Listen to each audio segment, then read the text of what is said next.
Space में हम इस धरती तक सीमित नहीं है।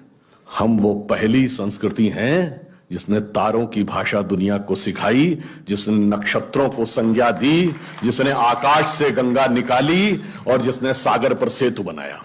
मैं तो यह भी पूछना चाहता हूं मेरे भाई, जिन लोगों को लगता हो कि यह कल्पना है, वैसे तो वो आपके अज्ञान के कारण कल्पना लगती, जैसे बहुत सी चीजें विज्ञान की आज से 100-150 साल पहले कल्पना लगती थी, पर उनसे पूछ लो कि भाई ऐसी कल्पना भी तुम क्यों नहीं कर पाए। उसके लिए भी तो इतनी विराट दृष्टि चाहिए कि आप आकाश गंगा तक सोच सकें। तो इससे आप समझिए कि स्पेस में हमारा विस्तार कहां तक था। अब टाइम पे आइए, अभी 2 महीने पहले हम लोगों ने अपना नववर्ष मनाया, तो अभी क्या चल रहा है, ईस्वी संवत 2021। तो किसी का 2021 चल रहा है, किसी का 1400 से चल रहा है। हमारा वैसे टेक्निकली ही सबसे पुराना है 2071, उससे पहले 5100 से अधिक युधिष्ठिर संवत, और हमारा सबसे पुराना संवत क्या है, ब्रह्म संवत, जो 1,97,40,28,000 कुछ 100, मुझे एग्जैक्ट फिगर नहीं याद है, वहां तक 1.97 बिलियन ईयर्स। बाकी दुनिया में कोई भी सभ्यता 1000 से ऊपर नहीं जा पाई। किसी संस्कृति में कहा गया 14,000 साल पहले दुनिया बनी, किसी ने कहा 7,000 साल पहले दुनिया बनी, किसी ने कहा 30,000 साल पहले दुनिया बनी। कोई 1 लाख तक भी नहीं पहुंचा और हम 1.97 बिलियन तक पहुंचे। और इसकी प्रामाणिकता क्या है, इसकी वैज्ञानिकता क्या है, इसका प्रमाण देता है दुनिया का सबसे बड़ा कॉस्मोलॉजिस्ट कार्ल सेगन। और ये कार्ल सेगन कोई छोटा मोटा आदमी नहीं था। आप में से जो लोग विज्ञान में रुचि रखते होंगे उनको पता होगा कि first man made object which has gone beyond solar system, सौर मंडल के परे जाने वाला पहला मानव निर्मित उपग्रह वॉयेजर है, जो 1978 में छोड़ा गया था। उस वॉयेजर में एक संदेश अंकित किया गया, उसमें चित्र भी बने हैं, भाषाएं भी लिखी हैं, तरह तरह की वॉइस रिकॉर्डिंग भी है। उस संदेश को जिस कॉस्मोलॉजिस्ट ने बनाया उसका नाम है कार्ल सेगन। तो आप समझिए वो कितना बड़ा और कितना महत्वपूर्ण व्यक्ति था। कार्ल सेगन लिखा है, only the ancient cosmological calculations of Hindus matches with the modern scientific calculations because they went to the billions। और आज हम मानते हैं कि 4.5 बिलियन ईयर है अर्थ की आयु, 1.97 बिलियन हमारे यहां मानी गई। कार्ल सेगन कहता है others were not able to even reach 100,000 and Hindus have calculated up to billions। तो अब ये एक वैज्ञानिक कह रहा है कि हमारा टाइम में कितना लंबा व्याप है और स्पेस में कितना लंबा व्याप है। तो आपको यह समझना चाहिए कि जिसे हम सांस्कृतिक राष्ट्रवाद कहते हैं वो कितना गहरा और गंभीर है। अब मैं आपसे कभी पूछूं कि दुनिया में सभी धर्म संस्कृतियां दावा करती हैं कि हमारे पास बिल्कुल अलग विचार है, हमने बड़ा अच्छा विचार दिया है।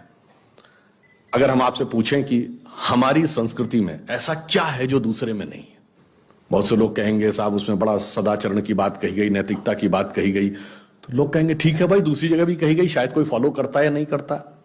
पर मैं अगर आपसे पूछूं कि वो चीज बताइए जो हमारे यहां लिखी और दूसरी जगह लिखी ही नहीं, वो क्या है?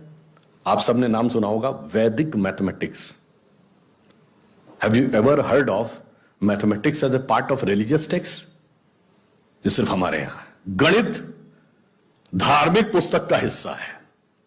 Ayurveda medical science, it is globally accepted as a structured medical science, by name itself is a part of Vedas।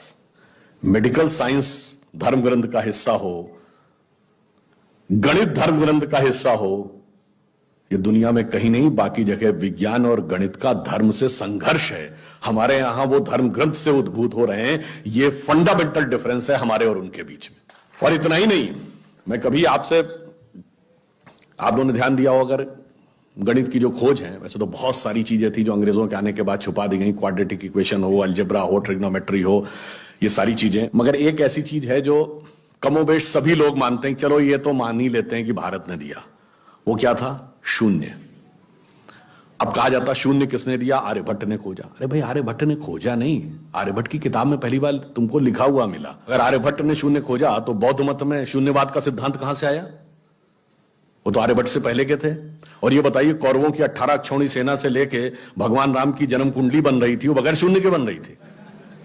वास्तविकता यह है कि शून्य वेदों से निकला और वो इस बात को स्वीकार करने को तैयार नहीं होते थे कि धर्म ग्रंथ से निकलता है, इसलिए उनको छटपटाहट थी, इसलिए वो कहने का प्रयास करते हैं किसी और ने निकाला था। और समस्या क्या है, हमारे यहां तो भगवान राम की जो कुंडली निकली है वो जब नासा के प्लैनेटोरियम सॉफ्टवेयर में डाली गई तो 7114 समथिंग बीसी की डेट निकल आई। अब बताइए, वैसे तो मैं नहीं मानता कि वो डेट सही है, उसके अंदर नक्षत्रों का कैलकुलेशन किया जाए तो बहुत पीछे आएगा, परंतु बताइए उन लोगों ने हमको समझा दिया कि हम अवैज्ञानिक हैं और हम अंधविश्वासी हैं, जिनमें किसी एक के यहां लिखा है कि धरती चपटी है और एक के में लिखा धरती के चारों तरफ सूरज घूमता है। और ऐसे महान ज्ञानदेव पाड़े लोगों ने हम लोगों को समझा दिया कि हम अनसाइंटिफिक थे और धरती को चपटी और धरती को इस सौरमंडल का केंद्र कहने वाले लोग वैज्ञानिक थे। आज भी जब सूर्य ग्रहण या चंद्र ग्रहण होता है, आप नासा की ऑब्जर्वेटरी बताती है ना, 1950 से पहले नासा नहीं था। आप जाके पूछिए, गांव में कोने में बैठे हुए किसी पंडित से कहिए, पंडित जी पंचांग में देख के बताओ सूर्य ग्रहण कब है, और जो वो हमारा पंचांग बताता है और जो नासा की ऑब्जर्वेटरी बताती है, कभी उसमें दिन तो छोड़िए घंटे और मिनट का भी अंतर देखा है? हमारा तो कैलकुलेशन 5500 साल से एज इट इज चला रहा है, और उसके बाद उन्होंने हमें बताया कि हम अवैज्ञानिक हैं। आज भी आप बताइए, उत्तर भारत में उतना नहीं दिखता, दक्षिण भारत के मंदिरों में जाइए, नवग्रह बने हैं तो सूर्य केंद्र में है कि धरती केंद्र में है? सूर्य के 7 किरणें होती हैं, 7 घोड़े सूर्य के बने कि नहीं मंदिरों में? अब बताइए, ऐसा हमारे दिमागों में भर दिया जाता है। हम सब ने, हम लोगों ने भी विज्ञान में पढ़ा कि सबसे पहले 9 ग्रहों की खोज किसने की? केपलर ने, Kepler's law of planetary motion. हम सब ने, जिसने फिजिक्स पढ़ी होगी 10वीं 11वीं 12वीं में, कभी न कभी Kepler's law of planetary motion पढ़े होंगे कि केपलर ने सबसे पहले बताया कि 9 ग्रह होते हैं। अब ये बताइए, इधर जब हम पूजा करते हैं तो पंडित जी हाथ में जल ले क्या बोलते हैं? ब्रह्मा मुरारी त्रिपुरांतकारी भानु शशि भूमि सुतो बुधश्च और गुरुश्च शुक्र शनि राहु केतु सर्वे ग्रहा शांति करो भवन्तु। अब ये 9 ग्रहों के नाम केपलर बताए थे कि पंडित जी बताए हैं, और हजारों साल से बता रहे हैं। और उसमें मजे की बात यह है कि मंगल के लिए भूमि सुत यानी भूमि का बेटा, धरती का बेटा शब्द है। या अब जाके साइंस ने यह कन्फर्म किया है कुछ समय पहले कि एक थ्योरी है कि कभी एक जमाने में बहुत बड़ा एस्टेरॉयड टकराया था कि धरती से, और धरती का एक टुकड़ा अलग हो गया था, वही टुकड़ा बाद में मंगल बन गया। और भूमि सुत हमारे यहां लिखा हुआ, मंगल के पर्यायवाची में भूमि नंदन भूमि सुत जैसे शब्द हैं। अब आप देखिए क्या वैज्ञानिकता है और कैसे उसको इसमें सम्मिलित किया गया। मैंने क्यों बताया, हमारे यहां विज्ञान और धर्म इस कदर एक मत है कि ये उनकी बुद्धि परप्लेक्स हो जाती है कि कैसे हो सकता है। अब मैं शून्य पे आता हूं, हमने शून्य खोजा, मगर महत्वपूर्ण बात है हमने शून्य क्यों खोजा, हम शून्य खोजने में सफल क्यों हुए और वो क्यों नहीं सफल हो पाए। बड़ी बड़ी दुनिया की civilisation, Chinese civilisation, Mesopotamian, Babylonian, Egypt की सिविलाइजेशन, ग्रीस की civilisation, Roman empire, Turkish empire, Inca, Maya, Aztec, कोई जीरो नहीं खोज पाया। उसका कारण यह है कि जो भी विज्ञान के विद्यार्थी हैं वो शून्य का महत्व समझते हैं। किसी संख्या को आप जितने से डिवाइड करते हैं, x डिवाइडेड बाई n, उसका रिजल्टेंट होता है। जैसे आप n की वैल्यू कम करते चले जाते हैं, रिजल्टेंट बढ़ता जाता है। यानी किसी संख्या को x बटे 20 से x बटे 10 का मान ज्यादा होगा, x बटे 5 उससे ज्यादा होगा, x बटे 4, 3, 2, और जब x डिवाइडेड बाई 1 होगा तो क्या होगा? x हो जाएगा। इसका मीनिंग जानते क्या है? अब मैं आपको बताता हूं ये किस ढंग से हमारे व्यवहारिक जीवन और चेतना का हिस्सा था। आप लोग कभी ये सोचिए कि आपको जीवन में क्या अच्छा लगता है और अच्छा लगना क्या है। मैं बिल्कुल साइंटिफिक एक्सप्लेनेशन की बात कर रहा हूं। Happiness is considered to be an energised state of mind. जब आप खुश होते हैं तो आप ऊर्जा महसूस करते हैं अपने मन में, मस्तिष्क में। अब आपने माना मुझे अमुक गाड़ी से घूमना अच्छा लगता है, अमुक कपड़ा पहनना अच्छा लगता है, अमुक चीज खाना अच्छा लगता है, फला मोबाइल मिल जाए अच्छा, फला जगह घूमने को मिल जाए, से 20 थिंग्स। तो your energised state of mind is associated with 20 things. वो इंटेंगल्ड हो गई है 20 जगह। अब आप अपने मन में सुख के लिए उन 20 वस्तुओं पे आश्रित हैं, तो x डिवाइडेड बाई 20 है।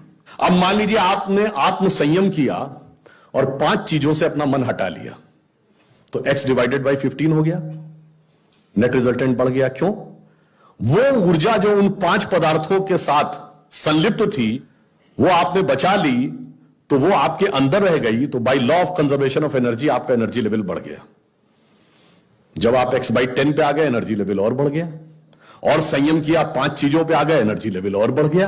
अब इसके आगे की यात्रा जो 5 चीजें हैं, उसके आगे की यात्रा x/5 के ऊपर की यात्रा थोड़ी कठिन, चुनौतीपूर्ण है। ये सिर्फ सन्यासी कर पाते हैं। 5 चीजें क्या हैं?